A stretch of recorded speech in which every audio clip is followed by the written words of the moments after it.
the radical right, the radical left are both rising. And what Labour really need to do is they need to do something big. They need to do something bold, which actually takes back control of the centre ground and says, look, we can deliver for the British people. Yet we just didn't see that in this budget. What we saw in this budget was nothing to really promote the growth in the economy.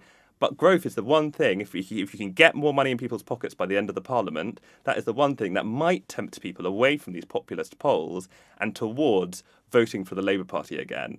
And I don't think we saw anything in this budget that made that more likely to happen. Now, given that in the past budgets have caused, let's call it violent market reactions, has this one? I don't think so. Previous budgets, for example, the mini budget of Liz Truss, announced massive tax cuts, which caused the bond market to completely panic that the UK was on an unsustainable fiscal course. This budget didn't do that. But just because the bond market doesn't crash on the day, as you're indicating, does not mean this was a good budget. Exactly. It's a sorry world we're in if avoiding a bond market crash is the best mark of success.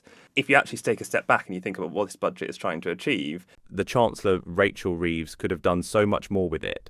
British spending is sort of the highest for a long time, barring the pandemic, at 45% of GDP. She could have taken some difficult decisions to get that down, to bring the welfare bill down, especially on things like disability benefits, which are running out of control. But instead, she just spent more money on welfare.